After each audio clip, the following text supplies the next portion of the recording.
Kami di sini akan menjelaskan audit TI, tata kelola TI menggunakan COVID 2019 pada perusahaan ABC. Nama kelompok ini terdiri dari Calvin Kennedy, Bongga Sianipar, Jorgen Avrilian Silaban, Jordan Natio, dan Rafael Kondario Sinaga. Latar belakang. Perusahaan ABC merupakan perusahaan e-commerce yang sedang berkembang pesat dan sangat bergantung pada teknologi informasi dalam menjalankan aktivitas bisnisnya. Seiring pertumbuhan perusahaan, munculnya berbagai permasalahan seperti kebocoran data pelanggan, ancaman serangan cyber, gangguan layanan sistem, serta tuntutan kepatuhan terhadap regulasi perlindungan data. Kondisi tersebut dapat menurunkan kepercayaan pelanggan, mengganggu operasional bisnis, dan menimbulkan kerugian bagi perusahaan. Oleh karena itu diperlukan audit tata kelola TI menggunakan kerangka kerja COVID 2019 untuk mengevaluasi efektivitas pengelolaan keamanan, risiko kepatuhan, dan layanan TI guna mendukung pencapaian tujuan bisnis perusahaannya. Yang selanjutnya ada DF1. DF1 adalah Grow Acquisition, nilai 5, mendapatkan nilai tertinggi karena status perusahaan sebagai e-commerce yang sedang dalam fase ekspansi pasar. Yang kedua, Client Service, nilai 5, diberikan nilai maksimal setara dengan pertumbuhannya. Yang selanjutnya adalah Innovation, nilai 4, dinilai tinggi karena sebagai perusahaan digital, inovasi fitur dan diferensiasi layanan sangat krusial untuk memenangkan persaingan pasar. Yang terakhir adalah Cost Leadership, nilainya 2, diberikan nilai rendah karena fokus utama saat ini berpusat pada penetrasi pasar. Selanjutnya ada DF2, pengurangan resiko bisnis dan keamanan data. Ego 2, nilai 5, diberikan nilai maksimal 5 sebagai respon langsung untuk mengatasi insiden kebocoran data dan mitigasi risiko keamanan. Selanjutnya adalah ketersediaan dan keberlangsungan layanan, nilai 5, dan layanan pelanggan, nilai 5. Kedua poin ini dinilai maksimal demi memulihkan kestabilan sistem aplikasi e-commerce dan mengembalikan kepercayaan konsumen. Selanjutnya adalah peningkatan kualitas informasi dan kepatuhan regulasi, nilai 5. Kualitas informasi manajemen serta kepatuhan terhadap hukum eksternal maupun kebijakan internal dinaikkan ke skala tertinggi. Selanjutnya ada dukungan transformasi digital yang aman, nilai 4. Program transformasi digital tetap didorong pada tingkat urgensi tinggi, nilai 4, namun wajib diselaraskan dengan aspek keamanan dan kestabilan guna mendukung dari pertumbuhan bisnis yang sehat. Terakhir ada efisiensi biaya bukan prioritas, nilai 3, optimasi biaya bisnis. Selanjutnya ada DF3, IT Operational Infrastructure Incidents, 25, merefleksikan kerentanan akibat terjadinya insiden gangguan layanan dan sistem downtime. Selanjutnya ada Logical Attack, 25, dan Unaut Horizon Action, berhubungan langsung dengan insiden kebocoran data akibat serangan cyber. Selanjutnya ada Data dan Information Management, 25, menunjukkan kritikalitas tata kelola dan perlindungan data pelanggan yang harus segera diperbaiki. Selanjutnya ada Non-Compliance, risiko hukum dan sanksi akibat kegagalan mematuhi regulasi perlindungan data pribadi. Selanjutnya ada DF4, Significance IT Related Incident such as data loss, security breach, merupakan cerminan langsung dari kasus kebocoran data pelanggan dan gangguan layanan sistem.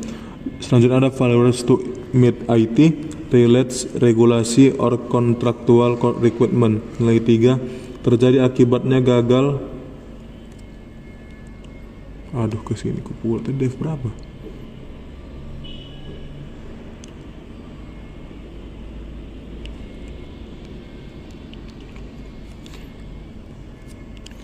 Followers to meet IT relate regulasi or contractual requirement, nilai 3, terjadi akibatnya kegagalan sistem dalam mematuhi regulasi serta standar hukum terkait perlindungan data privasi yang berlaku bagi platform e-commerce. Yang terakhir, ignorance of and or non-compliance with privacy regulation. Masalah ini diklasifikasikan sebagai isu serius karena kebocoran data pribadi pelanggan secara legal. Nilai 3, terjadi akibat kegagalan sistem dalam mematuhi regulasi serta standar hukum terkait perlindungan data privasi. Yang terakhir, ignorance of and or non-compliance with privacy regulation, nilai 3. Masalah ini diklasifikasikan sebagai isu serius karena kebocoran data pribadi. Selanjutnya ada DF5, high threats 90%. Perusahaan menetapkan bahwa mereka beroperasi di dalam lingkungan dengan tingkat ancaman yang sangat tinggi 90%. Dan selanjutnya ada normal threat 10%, hanya porsi kecil dari lingkungan operasional. Perusahaan yang dikategorikan memiliki tingkat ancaman normal atau standar. Selanjutnya ada DF6, high compliance 80%. Perusahaan menetapkan tingkat kebutuhan kepatuhan yang sangat tinggi. Selanjutnya ada normal compliance 20%, porsi kepatuhan standar pada personal umum. Yang terakhir ada low compliance, porsi kepatuhan rendah pada aspek non-kritikal. Selanjutnya ada F7, strategik nilai 5, diberikan nilai maksimal karena bagi sebuah perusahaan e-commerce, TI bukan sekedar alat bantu melainkan penggerak utama strategis bisnis dan transformasi digital. Factory nilai 5 juga diberikan nilai maksimal. Hal ini mencerminkan ketergantungan yang sangat kritis terhadap operasional TI inti. Selanjutnya ada turnaround nilai 4, menunjukkan bahwa perusahaan terus mengandalkan TI untuk meneruskan inovasi layanan baru secara berskala guna mendukung pertumbuhan bisnis. Support nilai 3, berada di posisi dasar baseline karena fungsi di perusahaan melampaui sekedar urusan. Selanjutnya ada DF8, cloud 50%, mendominasi setengah dari total modal pengadaan perusahaan. Porsi besar ini mencerminkan karakteristik e-commerce modern yang mengendalikan infrastruktur berbasis awan. Selanjutnya ada outsourcing 30%, perusahaan menggunakan layanan pihak ketiga sebesar 30%. Insource sebesar 20%, pengelolaan TI tetap dijaga secara internal oleh tim perusahaan. Selanjutnya ada DF9, Agile, porsi yang sebesar 40%, menunjukkan bahwa sebagai perusahaan e-commerce mereka sangat mengandalkan metode pengembangan yang fleksibel, adaptif, dan cepat dalam merilis fitur-fitur baru demi merespon kebutuhan pasar digital. DevOps setara dengan Agile, pendekatan DevOps mengambil porsi 40%. Ini menandakan adanya integrasi erat antara tim pengembang dan tim operasional. Tradisional 20%. Metode konvensional seperti waterfall hanya sisihkan 20%, biasanya digunakan untuk proyek infrastruktur dasar atau sistem kepatuhan yang membutuhkan dokumentasi kaku. Yang terakhir ada DF10, first mover, memegang porsi terbesar 50%. Sebagai perusahaan e-commerce yang bersaing di pasar digital yang kompetitif, perusahaan berkomitmen untuk menjadi pionir dalam mengadopsi teknologi muktahir paling awal. Yang kedua ada followers mengambil porsi 40%, menunjukkan bahwa untuk beberapa aspek infrastruktur, perusahaan memilih menunggu hingga teknologi tersebut stabil dan diadopsi pasar sebelum mengimplementasikannya. Yang terakhir ada slow adopter 10%, hanya porsi kecil 10% yang dialokasikan untuk adopsi lambat, biasanya diterapkan pada sistem internal yang sangat konvensional dan berisiko tinggi jika diubah. Selanjutnya, definisi secara lengkap domain, proses, dan subproses yang dihasilkan dari desain faktor. 1. APO 13, Managed Security, prioritas sangat tinggi. Tujuan mengelola keamanan informasi perusahaan agar data pelanggan terlindungi. Subproses dan aktivitas. APO 13.01 menetapkan sistem manajemen keamanan informasi. Aktivitas membuat kebijakan keamanan informasi, menentukan standar keamanan perusahaan, dan menetapkan tanggung jawab keamanan. APO 13.02 mengelola resiko keamanan. Aktivitas mengidentifikasi ancaman keamanan, menganalisis resiko kebocoran data, dan menentukan tindakan mitigasi. APO 13.03 memantau keamanan. Aktivitas monitoring aktivitas jaringan, monitoring akses pengguna, meninjau log keamanan secara berkala. Alasan, perusahaan mengalami kerusakan kebocoran data pelanggan.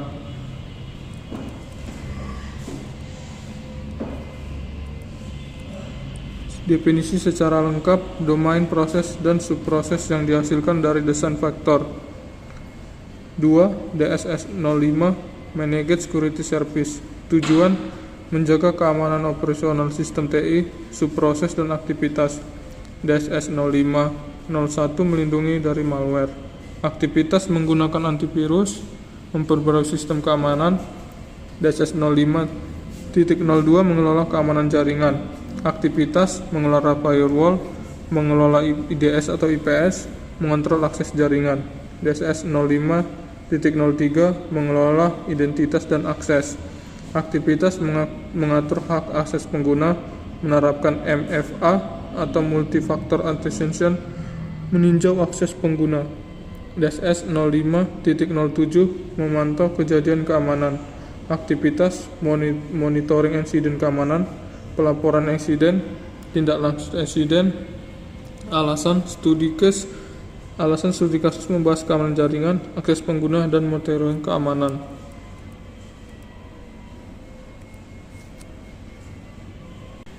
Selanjutnya, definisi secara lengkap domain proses dan subproses yang dihasilkan dari desain faktor 3 APO 12 atau Management Risk. Tujuan mengelola seluruh risiko TI perusahaan, subproses, dan aktivitas. APO 12.01 mengumpulkan data risiko, aktivitas, identifikasi risiko. TI mengumpulkan informasi secara ancaman. APO 12.02 analisis risiko, aktivitas mengukur dampak risiko, menentukan tingkat risiko. APO 12.03 menangani risiko, aktivitas menentukan kontrol keamanan, menyiapkan rencana mitigasi. APO 12.06 monitoring risiko, aktivitas meninjau risiko secara berkala, membuat laporan risiko. Alasan banyak risiko ditemukan seperti data breach, downtime, ketidakpatuhan regulasi. Selanjutnya, definisi secara lengkap domain proses dan subproses yang dihasilkan dari desain faktor. 4. DSS 04 Manage Continuity. Tujuannya menjamin layanan tetap berjalan secara terjadi gangguan subproses dan aktivitas. DSS 04.01 itu menetapkan strategi kontinuitas, aktivitasnya menentukan kebutuhan bisnis kritis, menyusun strategi pemulihan. DSS 04.03 mengembangkan rencana pemulihan, aktivitasnya membuat disaster recovery plan, menentukan prosedur backup. DSS 04.07 menguji rencana pemulihan, aktivitasnya simulasi bencana, uji restore data. Alasannya terdapat kebutuhan disaster recovery dan business continuity. Dan yang kelima, BAI06 Manage Change. Tujuannya mengelola perubahan sistem agar tidak menimbulkan gangguan subproses dan aktivitas. BAI06.01 Evaluasi perubahan. Aktivitasnya menilai kebutuhan perubahan, menentukan risiko perubahan. BAI06.02 itu otorisasi perubahan. Aktivitasnya persetujuan perubahan, dokumentasi perubahan. BAI06.03 itu implementasi perubahan. Aktivitasnya melaksanakan perubahan, monitoring hasil implementasi. BAI06.04 yaitu review perubahan. Aktivitasnya evaluasi hasil perubahan dan dokumentasi lesson learning. Alasannya pengelolaan perubahan dan pengujian masih lemah. Selanjutnya 6 MA03 yaitu Manage Compliance.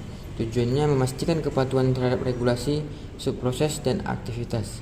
MA03.01 yaitu identifikasi regulasi, aktivitasnya mengidentifikasi aturan yang berlaku, menentukan kewajiban perusahaan.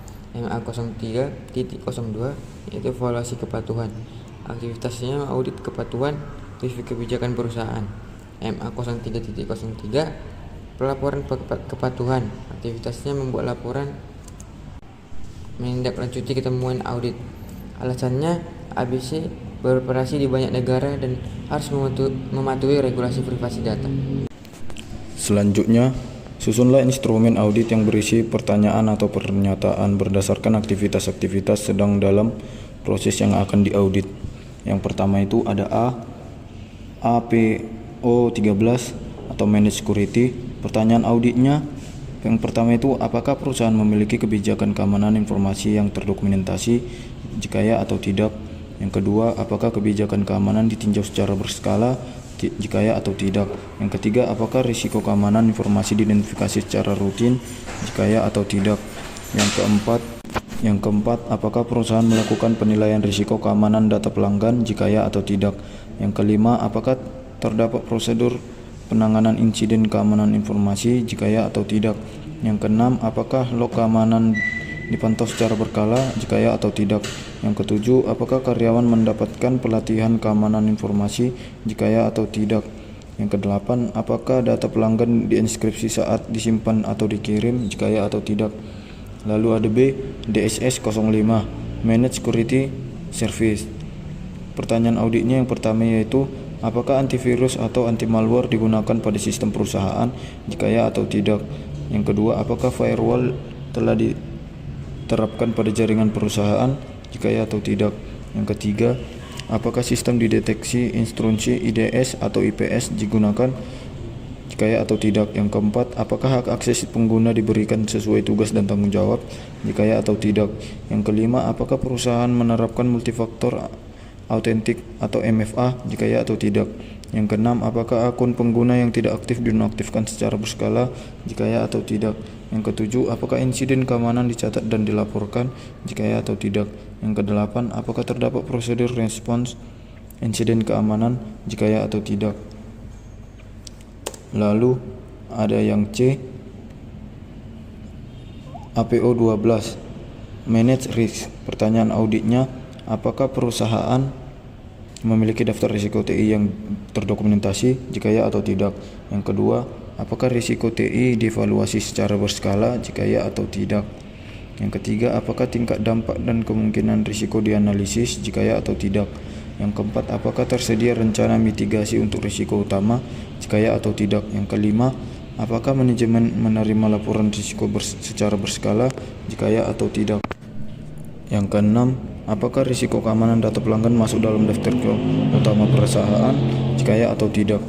Lalu ada D, DSS 04 atau Manage Continually. Pertanyaan auditnya yang pertama, apakah perusahaan memiliki Business Continuity Plan BCP, jika ya atau tidak. Yang kedua, apakah perusahaan memiliki Disaster Recovery Plan atau DRP, jika ya atau tidak.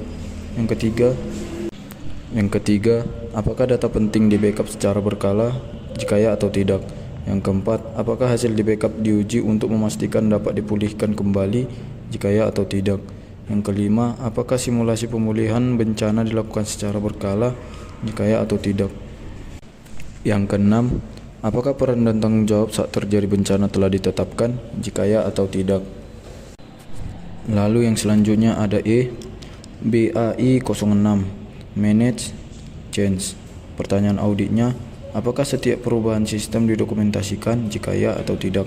Yang kedua, apakah perubahan sistem mendapatkan persetujuan sebelum implementasi, jika ya atau tidak. Yang ketiga, apakah analisis dampak dilakukan sebelum perubahan diterapkan, jika ya atau tidak. Yang keempat, apakah pengujian dilakukan sebelum perubahan dipindahkan ke lingkungan produksi, jika ya atau tidak. Yang kelima, apakah hasil pengujian didokumentasikan, jika ya atau tidak. Yang keenam, apakah dilakukan evaluasi setelah perubahan diterapkan, jika ya atau tidak. Lalu selanjutnya ada F, MEA 03 atau Manage Compliance.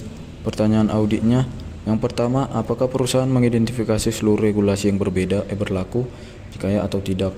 Yang kedua, apakah terdapat kebijakan perlindungan data pribadi, jika ya atau tidak. Yang ketiga, apakah audit kepatuhan dilakukan secara berkala, jika ya atau tidak. Yang keempat, apakah temuan audit ditindaklanjuti oleh manajemen, jika ya atau tidak. Yang kelima, apakah perusahaan melakukan peninjauan kebijakan sesuai perubahan regulasi, jika ya atau tidak. Yang keenam, apakah karyawan diberikan sosialisasi mengenai kepatuhan dan privasi data, jika ya atau tidak. Pada nomor 5, definisikan cara mengukur atau menganalisis hasil instrumen audit tersebut. Yang pertama, AP013, Manage Security. Cara mengukur, hitung jumlah jawaban ya pada seluruh pertanyaan AP013. Pada analisis, jika nilai tinggi, berarti kontrol keamanan informasi telah diterapkan dengan baik. Jika nilai rendah, berarti terdapat kelemahan dalam perlindungan data pelanggan, kebijakan keamanan, atau pemantauan keamanan. AP012, Manage Risk. Cara mengukur, hitung jumlah jawaban ya pada seluruh pertanyaan manajemen risiko.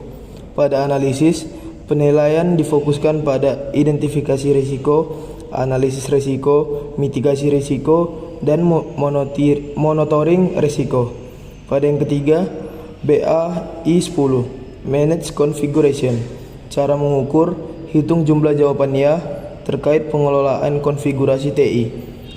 Pada analisis, audit menilai dokumentasi aset TI, Configuration Managed Database atau CMDB, pemutakhiran konfigurasi, pengendalian perubahan konfigurasi. Yang keempat, DSS 06, Manage Business Process Control. Cara mengukur, hitung jumlah jawaban ya pada kontrol proses bisnis. Pada analisis, fokus audit, otorisasi transaksi, pemisahan tugas, validasi data, pengendalian akses. Pada yang kelima, MEA03, Manage Complication with External Requirements.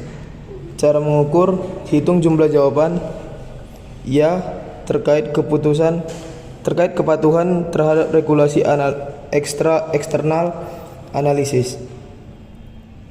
Penilaian meliputi kepatuhan regulasi privasi data, kebijakan perusahaan, audit kepatuhan, tindak lanjut temuan audit.